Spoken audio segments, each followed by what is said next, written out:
राष्ट्रगाथा channel पर आने वाले सभी श्रोताओं को और दर्शकों को मेरा सादर सप्रेम नमस्कार। भारत की स्वतंत्रता का इतिहास बहुत लंबे काल की संघर्ष की एक कथा है, गाथा है। परंतु अभी जो मैंने जो काल लिया है वो ईस्ट इंडिया कंपनी के आने से ब्रिटिशर्स के जाने तक का, नेताजी सुभाष चंद्र बोस तक का।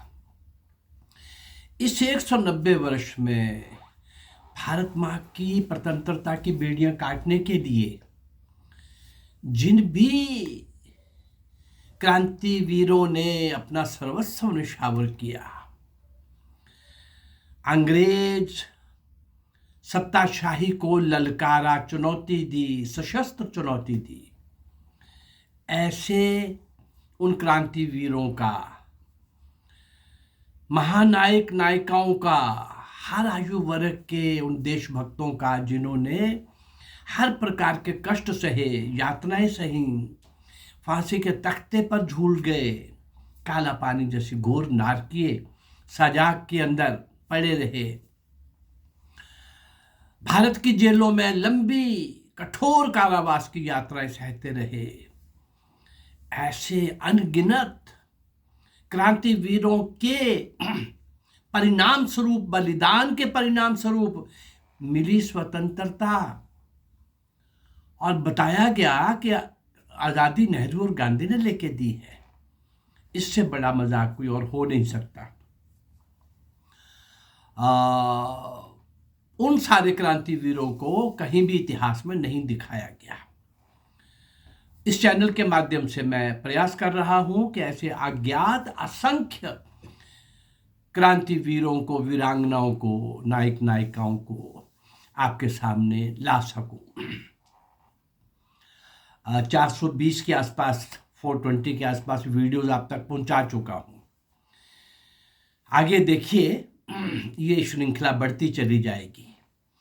उसी श्रृंखला के साथ एक और अज्ञात महान क्रांतिकारी का नाम मैं आपके सामने प्रस्तुत कर रहा हूं, फील्ड मार्शल लद्दा राम।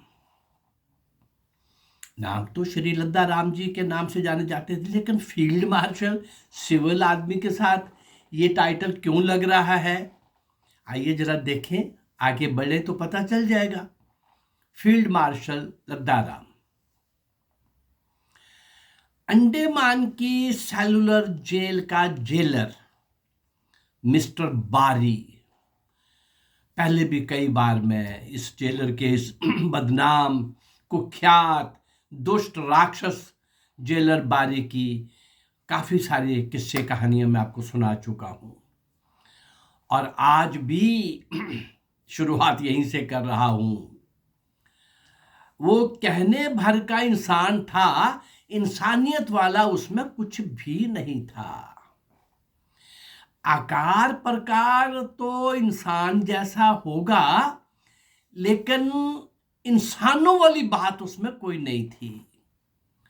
थोड़ा सा उसका हुलिया मैं प्रिस्क्राइब कर रहा हूं, डिस्क्राइब कर रहा हूं आपके सामने। बड़े मेंढक को अगर खड़ा कर दिया जाए, उसको पैंट शर्ट पहना दिया गया हो, तो कैसा लगेगा? और देखिए जरा, हुलिया नंबर 2, उसका कद छोटा था और शरीर मोटा था। उसके शरीर में तोंद भी निकली हुई थी। उसका चेहरा चपटा और भद्दा था। इन सब कहना चाहिए कि बेशकला, बेदर्दी, बेरहम वो दुष्ट राक्षस नृशंसता के लिए कुख्यात था। दर्जनों गालियां एक साथ उसके मुंह से निकलती थीं। कैदियों को किस प्रकार तंग किया जाए, ऐसी दर्जनों खुराफातें उसके दिमाग में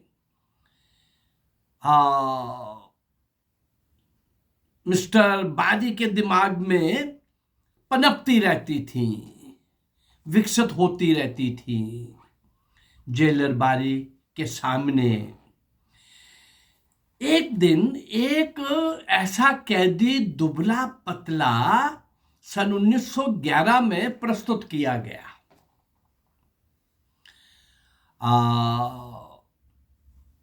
एक ही सांस में इस दुष्ट ने उस कैदी के सामने क्या क्या करना है और क्या क्या नहीं करना, ढेर सारी बातें बोल दी, बड़े रोब के साथ, घमंड से भरा हुआ।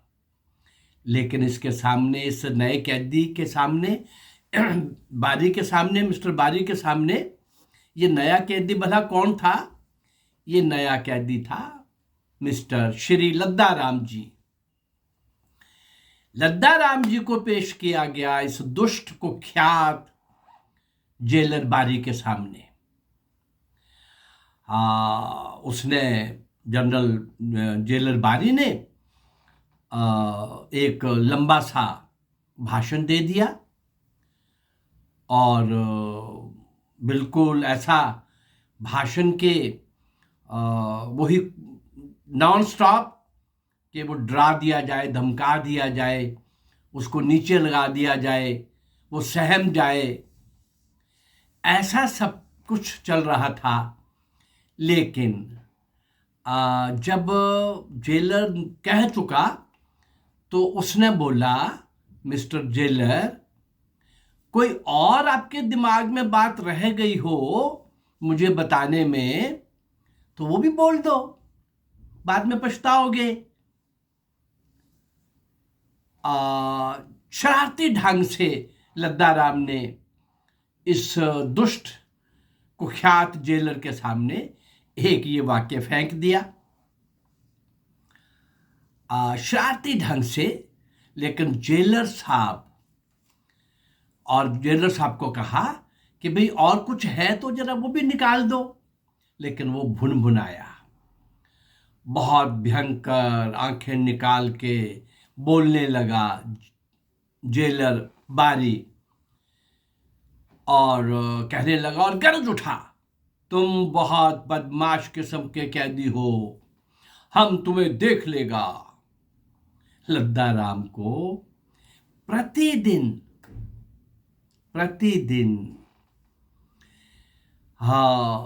कोल्लू चलाकर 30 पाउंड गरी का तेल निकालने की कठोर सजा दे दी गई कि इसने हिम्मत कैसे की मेरे सामने बोलने की और कैसा व्यंग्यात्मक बात करने की कि मिस्टर जेलर तुम्हारे पास कोई और भी है तो बोल लो। ये बुनबनाया हुआ था, तिल मिलाया हुआ था। लद्दा राम ने जैसे कैसे ये सजा तो पूरी की, पर जेल का काम, वहां का जीवन उसको रास ना आने के कारण लद्दा राम को बुखार हो गया। तरह तरह का कठोर यातनाएं, काला पानी का तो आप कल्पना भी नहीं कर सकते। वहां 1 घंटा रुकना भी कितना कठिन है और कितना कष्टकारी है। लद्दा राम को बुखार आ गया।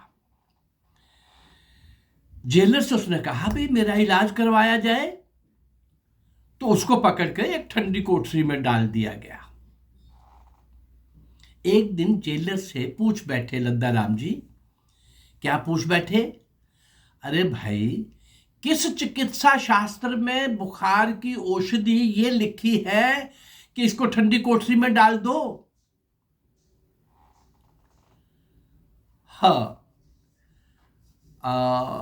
ये क्या बोलता है जेलर बारी?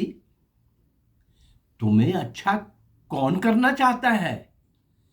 मैं तो चाहता हूं तू घुल घुल के, घुट घुट के मरो। लद्दा राम ने यातनाओं का पूरा ब्यौरा लिखकर बंगाली पत्र के संपादक श्री सुरेंद्रनाथ बैनर्जी को भेजा। कैसे भेजा?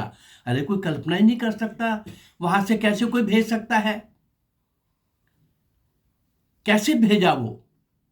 जेल का एक जमादार 3 महीने की छुट्टी पर भारत गया था, वहां से भारत आया था, उसको पटाकर और वो पत्थर उसके हाथ भिजवाया था। ये ब्यौरा भारत पहुंचने पर बंगाली पत्र के संपादक सुरेंद्रनाथ बैनर्जी के पास पहुंचने पर ये पूरे देश के अंदर ये बात आग की तरफ फैल गई कि वो दुष्ट, उसका रिकॉर्ड यही है, इतिहास यही है, वो ऐसे ही करता है। तो लद्दा राम जो हैं, उनके भेजे हुए पत्र के कारण पूरे देश के अंदर एक रोष, आक्रोश फैलने लगा और भारत सरकार भी चिंतित होने लगी।